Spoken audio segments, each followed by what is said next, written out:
தேசம் முழுவதும் பஞ்சம். நான் விசுவாசிக்கிறேன் எப்படின்னா, அந்த சாரிபாத் விதவிட கண்ணீர் ஆண்டோடைய பார்வையில பட்டிருக்கும்னு நினைக்கிறேன். தேவ மனுஷன் அங்க வந்துட்டு அவளை பார்த்து குடிக்க கொஞ்சம் தண்ணி கொடுமா அப்படின்னு சொல்லி, மறு பேச்சு இல்லாம சரி கொடுப்போம் அப்படின்னு சொல்லிட்டு கொடுக்க போகும்பொழுது அந்த தேவ மனுஷன் அவளை பார்த்து கையை தட்டி கூப்பிடுறா.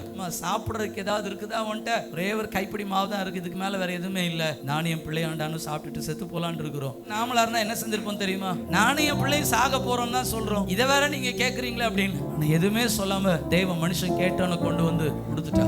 கர்த்தர்களை கண்ணோக்கி பார்த்து, தேசத்தில் பஞ்சம் தீருகிற வரைக்கும் பானையில மாவும் கலசத்துல எண்ணெயும் குறையாது என்று சொன்ன ஆண்டவர், அந்த வார்த்தைகளின்படியே கர்த்தர் அமிதமாய் செய்து அந்த சாரிபாத் விதவை ஆசீர்வதிப்பதற்கு கர்த்தர் நல்லவராய் இருந்த ஆண்டவர் இந்த காலை வேளையில தேவ சமூகத்தில் நின்று கொண்டு காலையில புலம்பலோடு, கதறுதலோடு, கண்ணீரோடு, ஏக்கத்தோடு, எதிர்பார்ப்போடு நிற்கிற யாராக இருந்தாலும் சரி, உங்களுடைய கண்ணீரை கர்த்தர் கண்ணோக்கி பார்ப்பாராக.